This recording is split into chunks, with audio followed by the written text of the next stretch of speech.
In this video, we'll discuss how an SIP works in IVF.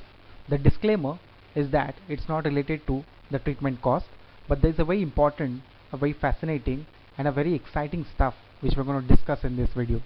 So let's get started. Now, what is SIP? Now, we all know what SIP is. SIP, or Systematic Investment Plan, is an investment strategy to invest a certain amount of money at regular intervals like monthly or quarterly to create substantial wealth over a longer period of time. SIP is a very smart financial tool, and it's very useful for individuals like us who are unable or unwilling to invest lump sum amount at this moment into financial products. SIP allows us to invest a small sum of money every month, which gets invested into financial products like mutual funds and gets multiplied or compounded every year, and helps us achieve financial goal in few years from now, even when we do not have much at this moment. For infertility treatment, a lot of blood tests are done, and the most important one is for AMH level. If the AMH level is less than 1, it indicates that the patient has a poor ovarian reserve.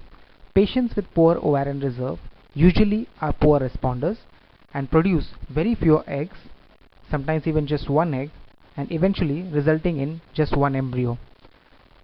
So in such patients, we do not have much choice. We do not get the luxury of selecting the embryos. Since there is only one embryo, we go ahead and transfer that embryo irrespective of the quality, and hence the pregnancy rate in such patients is considerably less. Now, what can we do differently for patients with poor ovarian reserve? There's an SIP kind of strategy which works well for such patients, which is repeating the IVF cycles at regular intervals and then freezing the embryos.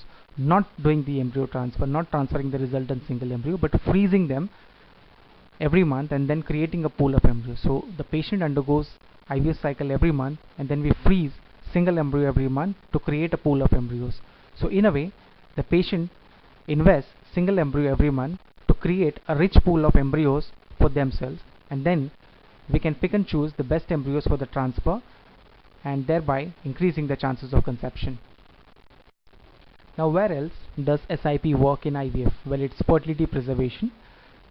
There are a lot of working women who are professionals and career oriented who do not want to get pregnant at this moment, opt for egg freezing, wherein they undergo ovarian stimulation. We do egg collection for them, and then the eggs are frozen and preserved for later use when they want to plan to have their baby. So in a way, they are saving their eggs to create a pool of eggs for future use.